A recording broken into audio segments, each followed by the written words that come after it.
Hola, vamos a entonces a continuación a hablar sobre la clase número 14.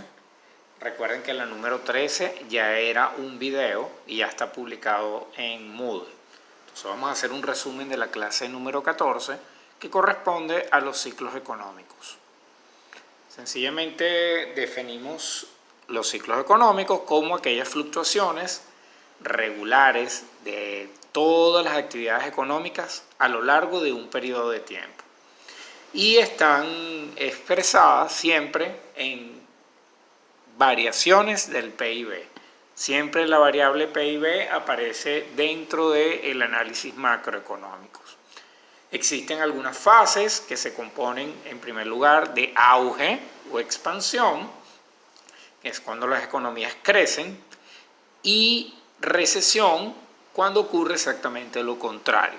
Cuando una recesión es muy larga, también se le llama depresión, y si se extiende por un periodo de tiempo, también lo podemos llamar crisis o recesión aguda. Entonces aquí vemos una pequeña clasificación donde podemos ver que un ciclo económico puede ser procíclico, contracíclico y acíclico. ¿Okay? Tenemos esa clasificación. Ustedes pueden ver el material ya disponible dentro de la plataforma Moodle. Y ahora vamos a ver algunas variables macroeconómicas y cómo se comportan de acuerdo a los ciclos económicos.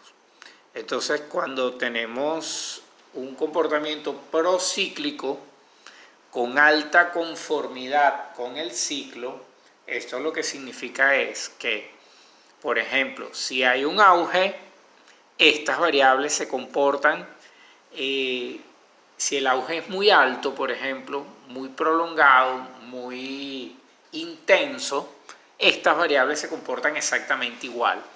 Entonces allí podemos mencionar el producto agregado, los productos sectoriales, las utilidades de las empresas, agregados monetarios, la velocidad del dinero, la tasa de interés de corto plazo y el nivel de precios. Por ejemplo, si tomamos allí el nivel de precios, sabemos que cuando hay un auge, ¿qué pasa con los precios? Vamos a ver, ¿quién se recuerda? Cuando hay una recesión, por ejemplo, los precios aumentan. Cuando hay un auge, los precios, digamos que se mantienen o en teoría pudieran reducirse. Cuando hablamos de que un ciclo, estamos hablando de las procíclicas, pero con baja conformidad con el ciclo. Por ejemplo, hay una recesión muy alta y estas variables se comportan de acuerdo a la recesión, tienen en la misma dirección, el mismo comportamiento, pero no con tanta intensidad. Aquí podemos mencionar la producción de bienes no durables, la producción de bienes agrícolas y recursos naturales, los precios de estos bienes agrícolas y recursos naturales, y por último las tasas de interés a largo plazo. El ejemplo que vamos a mencionar, por ejemplo, cuando hablamos de tasas de interés a largo plazo, imaginémonos que ocurre una recesión fuerte, pero en un periodo de tiempo pequeño, digamos que en un mes hubo una recesión muy fuerte. Ok, eso afecta toda la economía, pero si manejamos, por ejemplo, una tasa de interés a largo plazo, puede verse afectada, pero a largo plazo no, porque fue algo puntual, fue algo específico de un mes. Entonces allí vemos que hay una afectación, pero no es con alta conformidad, sino con baja conformidad, porque a largo plazo no debería afectar tanto esas tasas de interés. Continuamos entonces, tenemos las contracíclicas y allí tenemos las variables inventarios de bienes terminados, los inventarios de insumos de producción, las tasas de desempleo y las quiebras. Entonces allí vemos, por ejemplo, en el caso de los inventarios de bienes terminados, por ejemplo, si hay una recesión o un auge y nosotros mantenemos estos inventarios de bienes terminados en nuestro depósito, en nuestra bodega, entonces allí pudiera no afectar, digamos, los ciclos económicos. Muy bien, vamos a continuar y tenemos como variable acíclica las exportaciones de grandes países. Independientemente de lo que ocurra, si hay una crisis o hay un auge, las exportaciones se mantienen, o sea, son independientes, indiferentes a el comportamiento del ciclo económico. Y el ejemplo que poníamos era la exportación de un país tan grande como China, que es el exportador más grande del planeta. Bien, ahora aquí vamos a hablar un poco de algunos impactos que generan los ciclos económicos. Estamos hablando de que existe un shock de oferta, de política y de demanda. Habíamos hablado de que los shocks se pueden definir como aquellos impactos, ¿ok? Es una forma de, la traducción más literal puede ser el impacto. Cuando hablamos de un impacto de oferta, estamos hablando de que existen avances en el conocimiento tecnológico, cambios climáticos, desastres naturales. Cuando hablamos de impactos de política, justamente vemos las decisiones de las autoridades macroeconómicas, por ejemplo, cuando el Banco Central toma una decisión, entre otras cosas, y finalmente el impacto de demanda puede ser originado justamente en el sector privado, y un ejemplo de ello puede ser un desplazamiento en el gasto de inversión o en el consumo. Muy bien. Ahora vamos a hablar un poco, vamos a hacer un pequeño análisis de lo que es un ciclo económico. Yo les mencionaba en la clase que los ciclos los podíamos ver como una gráfica que se van comportando a lo largo del tiempo. Por ejemplo, la línea azul marca la tendencia y la línea roja marca el ciclo. Entonces vemos acá que este ciclo comienza de izquierda a derecha, va incrementándose, llega a un punto alto que se llama cima, con C mayúscula, empieza a decaer, llega a su punto más bajo, justamente que se llama cima también, pero con S, y aquí vuelve a subir nuevamente, llega a una nueva cima con C, y después empieza a bajar. Aquí vemos cómo se van comportando el ciclo y decimos que tenemos una tendencia al alza porque a pesar de que va subiendo y va bajando, va subiendo y va bajando, los valores cada vez son más altos en el eje vertical. ¿Ok? Entonces aquí vemos un pequeño ejemplo de cómo se pudiera comportar hipotéticamente un ciclo económico. Ahora, si nosotros hablamos de los aspectos que contiene un ciclo económico, tenemos la fase de expansión, es esta fase cuando la gráfica va en aumento. Tenemos una fase de recesión o contracción, que es justamente cuando en la gráfica empieza a decaer. Tenemos la cima con S, que es el punto más bajo de la actividad económica. ¿Ok? Aquí lo tenemos. Y tenemos el peak o la cima con C, que viene siendo el punto más alto de la actividad económica. ¿Ves? Aquí está un ejemplo de ello. Tenemos acá un par de gráficos separados por esta línea roja. Del lado izquierdo tenemos el primer gráfico. Fíjense que vemos en el eje vertical el nivel de actividad económica y en el eje horizontal tenemos el tiempo. ¿Okay? Este es muy similar a el que vimos anteriormente.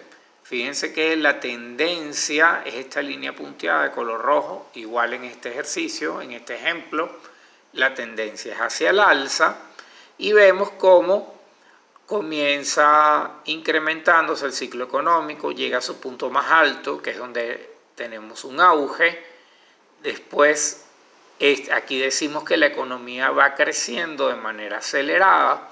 Después de llegar a este punto, existe una desaceleración y eso se convierte en una recesión cuando la curva empieza a bajar, llega a su punto más bajo donde encontramos una crisis económica y luego de una crisis económica siempre viene una reactivación.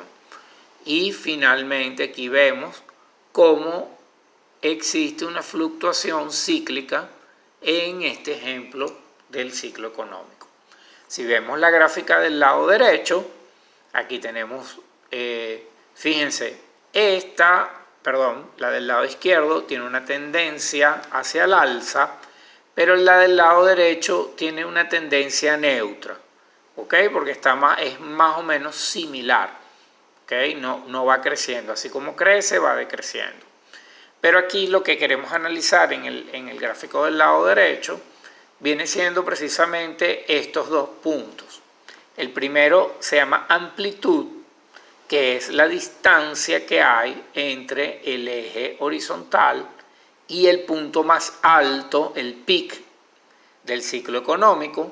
Esta distancia se denomina amplitud. ¿Y para qué nos sirve la amplitud? Para ver qué tan amplio ha sido el crecimiento o la desaceleración en un periodo de tiempo. ¿Ok? Ahora bien, también tenemos otra variable importante que es la longitud o frecuencia. Fíjense que acá tenemos la cima, que es el punto más bajo, y aquí tenemos una nueva cima, ¿verdad? Entonces la distancia en que ocurrió, la distancia en el tiempo en que ocurrió una cima con respecto a otra, nosotros podemos medir qué vendría siendo la longitud. Por ejemplo, acá sabemos que después de la cima viene la recuperación económica, ¿verdad? Y después, cuando finaliza acá en la nueva crisis económica, tenemos una crisis acá y otra crisis acá, podemos decir que hubo una recuperación y el periodo se mide a través de esta frecuencia. ¿Okay? Ese era el análisis interesante que tenemos que tomar en cuenta en la gráfica que se encuentra del lado derecho. Tenemos unas consideraciones finales, las voy a leer. En primer lugar, los ciclos económicos son desviaciones sincronizadas de variables macroeconómicas importantes respecto de su tendencia. ¿Ok? Un ciclo es una expansión que se presenta al mismo tiempo en diversas actividades económicas, seguida de una contracción también general de estas mismas variables. Es un poco la teoría de lo que ya hemos analizado en clase y de lo que hemos repasado en este resumen. Los ciclos, a pesar de ser recurrentes, no tienen un periodo fijo. Esto es algo importante. Nunca un ciclo va a ser exacto. O sea, la recesión puede ser más prolongada en algunas ocasiones que en otras, o el periodo de auge de igual manera puede ser mayor en algunos momentos del tiempo. ¿Okay? Nunca se parecen, a pesar de que son recurrentes. Cada ciclo comienza en una cima con S y pasa por una fase de expansión hasta que la economía alcanza un pic, la parte más alta, y a partir de allí comienza un periodo de contracción hasta que la economía alcanza otra cima nuevamente. Un ciclo completo va de una cima a la siguiente. Esto es un punto importante. Ojo con eso. El siguiente punto es que la contracción económica, bueno, ya lo sabemos, ocurre entre un pic y una cima y también se le conoce como recesión. Cuando esta es extraordinariamente profunda, puede llamarse depresión económica. Por otro lado, hablamos de la amplitud, que viene siendo la magnitud del cambio en la actividad económica entre un pic y una cima. Y cuando hablamos de longitud, viene siendo la cantidad de tiempo que transcurre entre dos pics o dos cimas. Entonces, yo creo que ya con esto podemos tener un resumen muy sencillo de los ciclos económicos, ¿Por qué es importante verlo dentro de la macroeconomía? Porque eso nos va a ayudar un poco a analizar, ¿verdad?, todo lo que va ocurriendo dentro de una economía de un país y cuáles son las variables macroeconómicas que tenemos que utilizar de acuerdo a el ciclo en el momento en que nos encontremos. Porque las políticas macroeconómicas de auge, cuando el país está creciendo, son distintas a cuando el país está en una recesión y mucho más distintas cuando está en una crisis económica. Por eso es que es importante entonces el análisis de los ciclos económicos dentro de la economía. Espero que les haya gustado este pequeño resumen y bueno, por favor complementen la información con el material escrito y bueno, con lo que recuerdan de la clase que hicimos en vivo. Muchísimas gracias.